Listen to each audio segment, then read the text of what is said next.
వీటిని బొబ్బర్లు లేదా అలచందలు అంటారు. ఇవి తెలుపు రంగులో ఉన్న తీసుకున్నాను ఈసారి. ఇవి ఈ నానబెట్టినటువంటి తీసిన బియ్యపు రవ్వలో వేసుకున్నాను.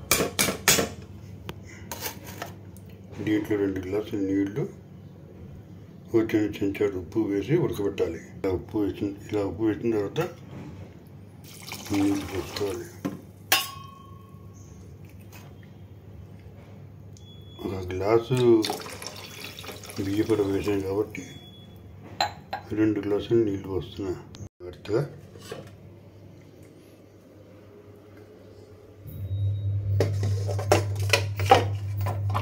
కుక్కర్లో పెట్టాను.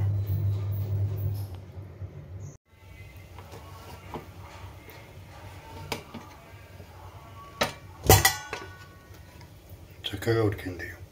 దీన్ని దింపుదాం.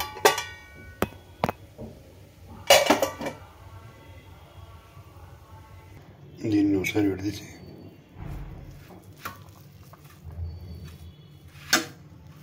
ఉండలుగా చేసుకోవాలి. ఇలా ఇడ్లీ పాత్రలోనే వాటిని ఉడికిస్తున్నాను.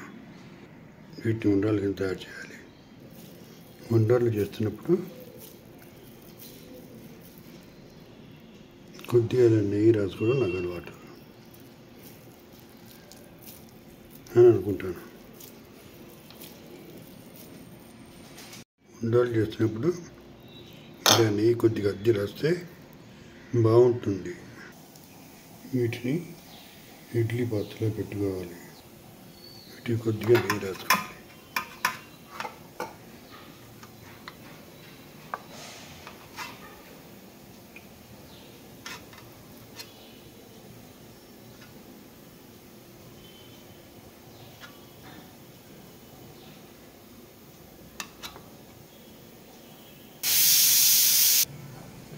వీటినన్నిటిని ఆవిరి మీద ఒక 5 నిమిషాల నుంచి ఉడికించుకోవాలి.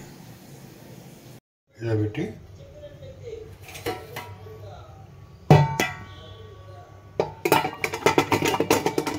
కుక్కర్ మీద మూత లేకుండా, విజిల్ లేకుండా ఫిట్ చేయాలి.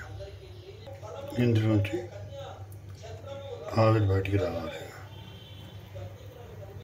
చక్కగా ఉడికాయి. వాటిని తీసి ఒక 2 నిమిషాలు స్టవ్ ఆఫ్ చేసి తర్వాత వాటిని చేద్దాం. అలాగే వీటిని హాట్ ప్యాక్లో తీసుకుందాం.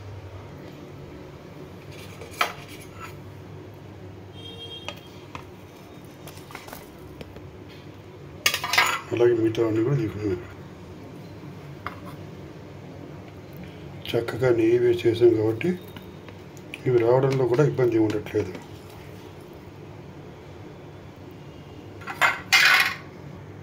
వీటిని చింతకాయ పచ్చడితోటి వినాయకుడి నైవేద్యం పెట్టాలి.